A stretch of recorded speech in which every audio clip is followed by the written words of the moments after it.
No hay duda de que la Fundación SCP se ha encontrado con algunas anomalías peligrosas a lo largo de los años. Si tuvieras que adivinar, ¿cuál dirías que es el SCP más peligroso que tienen en contención? Mucha gente podría pensar inmediatamente en el SCP-682, el reptil difícil de destruir, y quizás tendrían razón. Después de todo, estamos hablando de un lagarto gigantesco que puede regenerar casi todas las formas de daño, y que alberga un odio ardiente hacia cualquier otra forma de vida. También están las diversas entidades Eldritch con las que la Fundación ha entrado en contacto, seres que podrían reescribir fácilmente toda la realidad por pura ira, o simplemente para atormentarnos para su propia diversión. Pero el SCP más peligroso bien podría ser algo completamente sencillo. En lugar de un médico de la peste que produzca zombies o una plaga real de zombies devoradores de carne, imagínese que solo hubiera un hombre humano aparentemente ordinario, nada en él que parezca inusual, ningún superpoder memético o anómalo, y sin embargo una mirada a él te dice que es el hombre más peligroso que has visto nunca, alguien que debería estar encerrado para siempre por todas las cosas horribles que ha hecho. Bienvenido a la historia de Fraser Melbrook, la persona más peligrosa, también conocida como SCP-3017. Para cualquiera que le conociera, Fraser era un hombre corriente, aunque a sus 25 años no había vivido precisamente una vida encantadora. La gente le miraba y casi podía decir que había algo desagradable en el carácter de Fraser. Era como si una sola mirada te dijera de alguna manera que era problemático. Fue esta sensación inquebrantable que dio a la gente lo que llevó a Fraser Melbrook a ser arrestado, y arrestado, y arrestado otra vez. A lo largo de su vida adulta fue detenido un total de 23 veces. Se sospechaba que Fraser había cometido diferentes delitos, desde robos y agresiones hasta acusaciones de asesinato. Curiosamente, nunca fue acusado formalmente de ninguno de sus presuntos delitos, lo que significa que solo fue detenido y mantenido como sospechoso, pero nunca se confirmó su culpabilidad. Nunca hubo ninguna prueba, nada que demostrara más allá de toda duda razonable que Fraser era, de hecho, un criminal. En su lugar, todos los arrestos se reducían a la forma en que hacía sentir a las personas que estaban en su presencia. Por desgracia, aunque nunca se demostró que fuera culpable, ni siquiera que fuera capaz de cometer los delitos de los que se le acusaba, las múltiples detenciones de Fraser Melbrook le granjearon un notable historial delictivo y pronto atrajeron la atención de la Fundación SCP. Cuando fue transferido a la contención de la Fundación y designado como SCP-3017, se creía que Fraser tenía algún tipo de conexión con una serie de grupos de interés. Se trata de varias organizaciones que la Fundación vigila, considerándolas causas de preocupación y a veces amenazas directas. Esta lista incluye la Iglesia del Dios Roto, un culto de fanáticos religiosos que adoran a una entidad que combina varios SCP, así como la Coalición Oculta Global, una organización que vigila lo paranormal y que comparte una historia incómoda con la Fundación. Sin embargo, ningún miembro del personal podía explicar exactamente por qué pensaban que Fraser Melbrook tenía alguna conexión con estos grupos. No había pruebas de que lo fuera, pero aún así tenían una corazonada. Y así comenzaron las pruebas. Horas y horas de rigurosas entrevistas y experimentos, tratando de entender qué era lo que hacía que la gente quisiera mantener encerrado a este hombre aparentemente ordinario. Después de que el personal de la Fundación llevara a cabo una extensa investigación, pudieron determinar por qué el SCP-3017 había sido detenido tantas veces antes y qué había atraído a la Fundación hacia él en primer lugar. Fraser Melbrook sufría un peligro cognitivo. Se trataba de una condición que no tenía un efecto directo y adverso sobre él, sino que influía en los que le rodeaban. Cualquiera que se acercara lo suficiente a SCP-3017 o que intentara entablar una conversación directa con él, incluso los que simplemente lo miraban, reaccionaban de la misma manera. Fraser dio a la gente la abrumadora creencia de que había que ponerlo bajo custodia, aunque no hubiera dicho ni hecho nada que les diera una razón para hacerlo. Cualquiera que lo mirara, le hablara o incluso se acercara a él, era consciente espontáneamente de que el SCP-3017 era una especie de criminal peligroso. El peligro cognitivo no daba a la gente conocimiento de sus crímenes exactos, sino que les hacía creer que Fraser tenía un carácter violento y que debía ser encerrado. Cualquier persona que permaneciera cerca de SCP-3017 durante una hora o más experimentaría los efectos del cognito peligroso de Fraser. Más allá de saber que había algo extraño en él, los que pasaban mucho tiempo cerca del SCP-3017 intentaban activamente contenerlo y al cabo de una hora mostraban un comportamiento violento hacia él. empezaban a tratar obsesivamente de asegurarse de que fuera encarcelado, casi como si la idea de que estuviera libre fuera tan horrorosa que no podían evitar tratar de arrestarlo ellos mismos. Por suerte, estos efectos de la exposición prolongada a Fraser no eran permanentes, y a menudo las tendencias de los sujetos a intentar retenerlo podían curarse mediante amnésticos. Los efectos de la condición de cognito peligroso de Fraser Melbrook parecían cambiar en relación con el tiempo que permanecía encarcelado. Tras una exposición continua al SCP-3017, los efectos del cognito peligroso parecían desvanecerse, lo que significaba que aquellos que antes se habían visto obligados a encarcelarlo se mostraban más tarde indiferentes, o incluso lo liberaban libremente. Esto supuso un problema para la Fundación y planteó una cuestión muy importante. ¿Cómo se puede contener a alguien que luego se siente la necesidad de liberar? La respuesta fue designada SCP-3017-1, una lista de individuos con una conexión con Fraser Melbrook, todos los cuales se habían vuelto aparentemente inmunes a los efectos externos de su condición.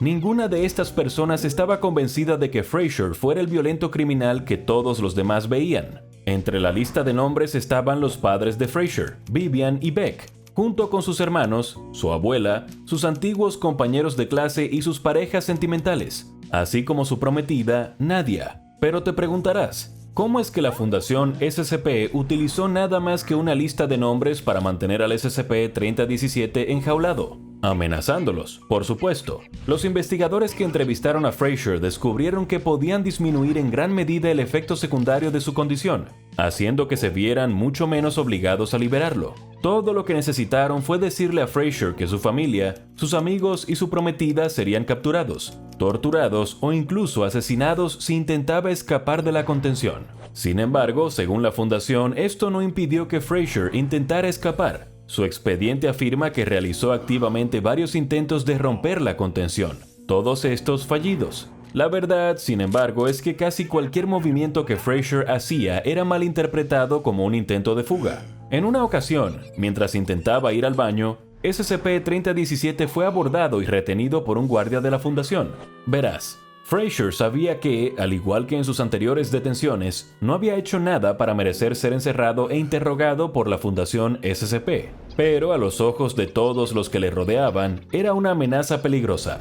Los investigadores y los guardias le trataban como a un monstruo, porque para ellos lo era. Al manipular la información sobre la salud actual de sus seres queridos, como decirle que su abuela había desarrollado un cáncer de pulmón, la Fundación mantuvo a Fraser bajo llave. Escuchar amenazas contra sus amigos y familiares, o malas noticias sobre su estado actual, ponía rápidamente fin a los intentos de huida de SCP-3017. Aunque estaba frustrado con la Fundación, no tenía esperanzas y no tenía muchas opciones. Así que Fraser hizo todo lo posible por cumplir con sus captores y ofrecer a la Fundación SCP información sobre los grupos de interés que creía que querían escuchar, aunque no tuviera ninguna afiliación con ninguno de ellos. Al llevar a la prometida de Fraser, Nadia, a la contención y mostrarle un video en directo de ella, el investigador de la Fundación, el Dr. Kieran, esperaba sacar una gran cantidad de información valiosa del SCP-3017. Temiendo por la vida de su compañera, Fraser hizo todo lo posible por responder a sus preguntas, y Nadia fue liberada más tarde y recibió amnésticos para olvidar el incidente. Pero la investigadora de la Fundación, Ryland, no tardó en darse cuenta de que la información que el Dr. Kieran había extraído del SCP-3017 no parecía tener sentido.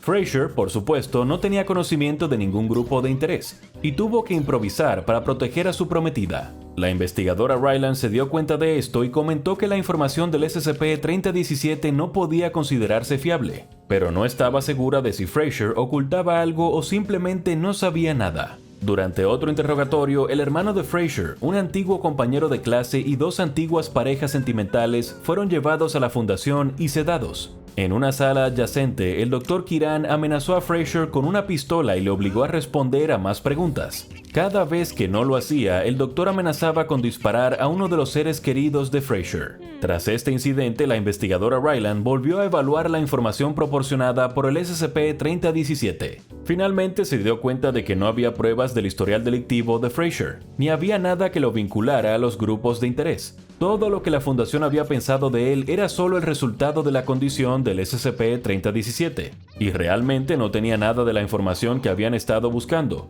solo respondía a sus preguntas para proteger la vida de las personas que le importaban. Al darse cuenta del enorme error ético que había cometido la fundación, torturando psicológicamente a Fraser para obtener información que simplemente no tenía, la investigadora Ryland rogó a sus superiores que se liberara al SCP-3017. La petición fue denegada, y en su lugar, Ryland fue contenida, creyéndose que era una nueva instancia de SCP-3017-1. Con la ayuda del oficial de seguridad Rudolph Caridad, que había vigilado a Fraser, Ryland escapó de su propia celda y ambos activaron una alarma de contención. En la confusión subsiguiente, Ryland y Caridad liberaron al SCP-3017 de su encarcelamiento, y ella y Fraser escaparon de la instalación de contención mientras el oficial Caridad era capturado y contenido por el personal de seguridad. Ryland llevó a Fraser a lo que ella creía que era la seguridad de su casa familiar, pero ninguno de los dos esperaba ver lo que les esperaba. La casa se había quemado hasta los cimientos, con casi toda la familia de Fraser dentro. Sus padres, sus hermanos, su abuela, su prometida e incluso su vecino habían perecido en un incendio que había engullido el único lugar del mundo en el que Fraser no había sido retenido contra su voluntad. Todavía no está claro si el incendio fue provocado intencionadamente por un miembro de la Fundación SCP para llevar al SCP-3017 de vuelta a la contención, o si simplemente fue un desafortunado accidente. Pero, en particular, el Dr. Kiran había estado extrañamente ausente durante la huida del SCP-3017 y de Ryland de la Fundación. Abrumado por el dolor y la desesperación, Fraser fue visto por última vez en un puente no muy lejos del hogar de su infancia, y la investigadora Ryland fue recapturada sin resistencia por el personal de la Fundación cerca del mismo lugar. Una vez que el SCP-3017 desapareció junto con sus efectos cognito-peligrosos, tanto ella como el oficial de seguridad Caridad fueron reincorporadas a su puesto de trabajo en la Fundación. La Fundación reclasificó entonces al SCP-3017 como neutralizado, evitando en silencio la verdad de su error. Todos los registros de su supuesta actividad delictiva y sus vínculos con grupos anómalos fueron eliminados del expediente por no estar fundamentados. Había sido inocente todo el tiempo,